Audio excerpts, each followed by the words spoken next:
Conversamos esta noche con el secretario general del Frente Amplio, Andrés Kublik. ¿Cómo está, Andrés? Muy buenas noches, gracias por estar acá. Muy buenas noches, muchas gracias por la invitación. ¿Se ensució la campaña en las últimas semanas, en los últimos días? No diría que se ensució, diría que están saliendo a la discusión cuáles son algunas diferencias, cuáles son algunos puntos en común. Es esperable que la primaria, en el momento que va avanzando y se va acercando el día de la elección, quizás se vayan poniendo más en relieve cuáles son lo que diferencia cada una de las candidaturas, tanto respecto a lo que representan, también respecto a lo programático, pero me parece que está dentro de un proceso normal de campaña. Ayer estuvo acá Paulina Bodanovich profundizando las diferencias, ¿no? Lo que veíamos en la nota también, sobre todo respecto a la violencia del estallido social. Ella dice que ustedes siguen defendiendo lo que no ha habido un mea culpa. La senadora Bodanovich ha levantado esta crítica cuando ella en el estallido social fue querellante contra Piñera, también defendió muchas veces lo que ahí pasaba, y yo creo que todo el país hizo una reflexión respecto a lo que ocurrió en el estallido social que a veces se ha ido tapando. La derecha, hoy día veíamos a Matei, ha intentado cubrir lo que pasó en el estallido social, decir que solo fue violencia, que solo fue un estallido delictual, cuando habían causas profundas que causaron ese estallido, ese malestar. Y nosotros nos hacemos cargo de aquello. Y también nuestra franja el día de mañana, en su primer capítulo, va a hablar de eso también.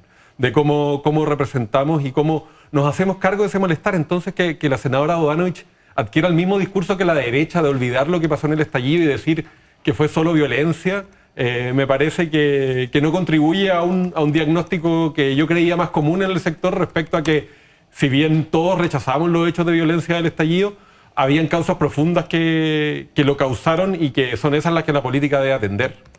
Ahora, ¿es una estrategia, diría usted, que tiene que ver con los números de las encuestas? Lo que está adoptando, porque no solamente la senadora Paulina Bodanovich, esto parte con Landerreche. Yo no tengo claro si ahí hay una estrategia, una opinión de fondo. Me parece que lo de Landerreche refleja una visión que tiene parte del comando de Carolina Toá, que es una rememoranza de lo que fue la concertación, como si esa fórmula sirviera hoy en día, como si una fórmula de exclusión con una centroizquierda pequeña que le habla a unos pocos sería la respuesta a estos tiempos, cuando nosotros apostamos por todo lo contrario, apostamos por una unidad amplia. Y no solo es en el discurso de hoy día, porque recordemos que el presidente Boric gana con una coalición más pequeña, gana con una coalición que era formada por el Frente Amplio, el Partido Comunista, Acción Humanista, y desde el primer momento decide hacer un gobierno amplio, un gobierno de coalición amplia, buscando construir mayoría. Y eso es porque se ponen por delante los intereses de Chile. Y esos intereses requieren que construyamos mayorías políticas amplias. Si nos quedamos en la pelea chica, en el interés mezquino de mi partido solamente, probablemente las urgencias y necesidades de Chile pueden estar postergadas. Sí, ¿es un engaño presentar la candidatura de Toá como el regreso de la concertación, como algún sector de ese comando pretende? Yo creo que hay algún sector de ese comando que efectivamente lo ve así, otros que no, y creo que tienen un debate interno. Lo que nosotros hemos dicho es que las fórmulas de la concertación en cuanto a la exclusión política, en cuanto a la resolución de los conflictos solo en la discusión entre políticos, no de cara a la sociedad, no son fórmulas que hoy día van a dar resultados, y son fórmulas que van a pavimentar el camino para que la derecha o la ultraderecha nos gobiernen. Y por lo tanto, la apuesta por esta unidad amplia es lo que nosotros hacemos carne. Y ahí escuchaba, creo que fue el senador, el diputado Sepúlveda, perdón, que decía: Carolina Toá es la única capaz de ganarle a la derecha. Sí, eso se dice harto. Y están tratando de instalar eso, yo no sé en base a qué en realidad. El último partido que fue capaz de ganarle a la derecha en las presidenciales fue el Frente Amplio, con la candidatura del presidente Boric. Por lo tanto, hemos demostrado que podemos ganar elecciones, que las ganamos, que hicimos frente a la ultraderecha, y por lo tanto esas tesis sin ningún fundamento que se dicen al aire no creo que ayuden mucho, y creo que no tienen ni un asidero en la realidad, y así lo muestran las elecciones anteriores. ¿Hay un poquito de campaña del terror en eso, es decir, que solo Toá le gana a la derecha? Puede ser campaña del terror, puede ser como tratar de levantar ciertos atributos, pero que no se condicen con la realidad simplemente.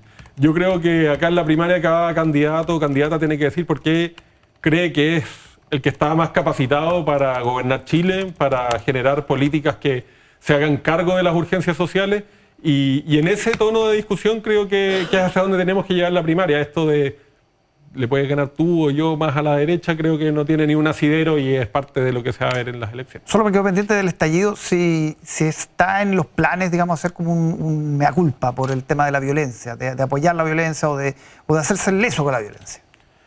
Nosotros jamás apoyamos la violencia. Esa es una caricatura que se ha tratado de poner en el tiempo que no es real. Nosotros siempre rechazamos la violencia y es más, lo que hicimos fue buscar canalizar el malestar del estallido por la vía institucional. Y el 15 de noviembre estuvimos firmando un acuerdo que buscaba una canalización del estallido justamente por la vía institucional. Y cuando no todos los partidos del arco de la centroizquierda y de la izquierda dividieron a ese acuerdo, pero nuestra apuesta siempre fue una canalización institucional de las demandas de la ciudadanía y por lo tanto no creo que haya que hacer un mea culpa de hacernos cargo de una caricatura que otros tratan de instalar sobre nosotros. Bien, ahora estamos viendo una dinámica en la campaña en estos días, sobre todo en los debates donde la pelea se ha concentrado entre Janet Jara y Carolina Toá, donde el candidato Winter aparece como un espectador a veces. Es una dinámica, me imagino, incómoda para el Frente Amplio esa. Yo no he visto esa dinámica, yo creo que había debates. En los debates, yo estuve ahí en el debate de la tercera, de público viéndolo, y me pareció que hubo disputas hacia todos lados, hubo un debate donde los 4 candidatos participaron, donde mostraron puntos de acuerdo, puntos de diferencia entre unos y otros, y creo que eso es lo interesante de la primaria. Yo creo que quizás algunos medios buscan invisibilizar algunas candidaturas y poner una disputa que quizás le es más funcional a esos mismos medios, pero nosotros vemos en todos los datos que esto es una disputa totalmente abierta, que hay prácticamente un empate técnico entre las 3 candidaturas y por lo tanto lo que pase de aquí en las 2 semanas y media que viene va a marcar el resultado de la primaria. Empate técnico, pero hoy día Winter está tercero, básicamente, ¿no? Pero está en el margen de error, o sea, vemos que en la encuesta Academ, que es la que más se cita, 1 o 2 puntos de diferencia no está ni en el margen de error de las encuestas y por lo tanto a veces se hacen grandes noticias de cosas que estadísticamente no tienen mucho significado, que Janet Jara haya pasado por un punto Carolina Toá o que eso invierta o que Gonzalo Winter suba un punto, baje un punto y cualquier... Son todos datos en el margen de error y en una encuesta que por lo demás no mide votante probable, por lo tanto creo que son análisis acomodaticios muchas veces y lo que nos muestran los datos en realidad es un empate entre 3 candidaturas. Además que, y esto es cierto, que el Frente Amplio siempre las encuestas lo subestiman un poco. Sí, un poco y un poco mucho a veces. Recordábamos, Beatriz Sánchez nos daban un 8% en la encuesta de Academ antes de la elección y sacó un 20%. Fue hace harto tiempo, ya fue una irrupción, pero al presidente Boric le daban un 3% a esta altura, si no me equivoco, y Jadwe y Lavín ganaban la primaria mirando para atrás.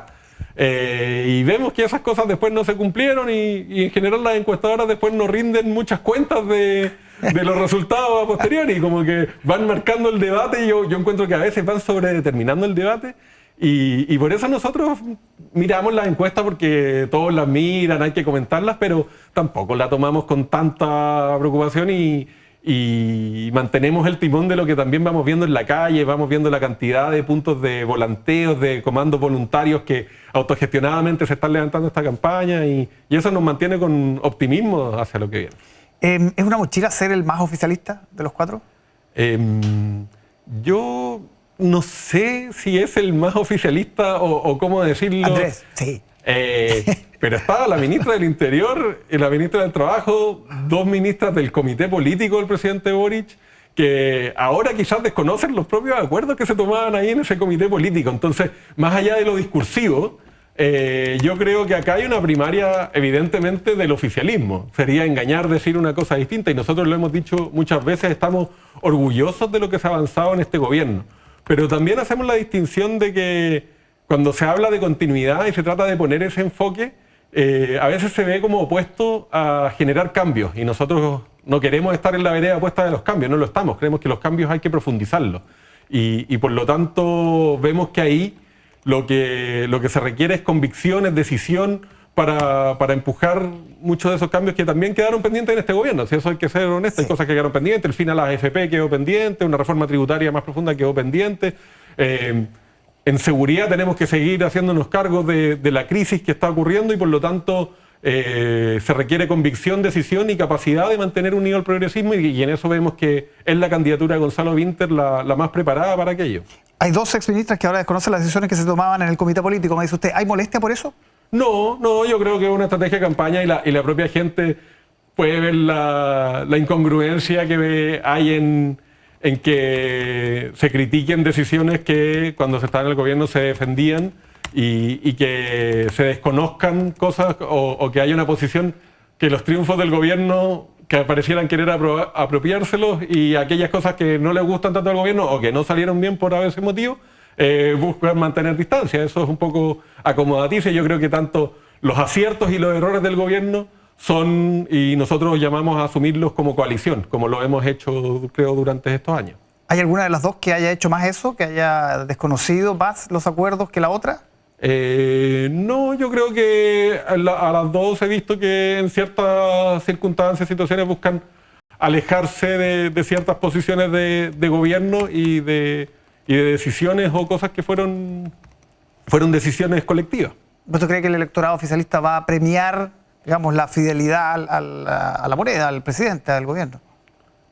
Es que no sé si es fidelidad, porque yo creo que hay una frustración que nosotros compartimos. Nosotros tenemos frustración por muchas de las cosas que queríamos alcanzar y que no se lograron en este gobierno. Ponía antes el ejemplo, nosotros en pensiones hablábamos del fin a la AFP.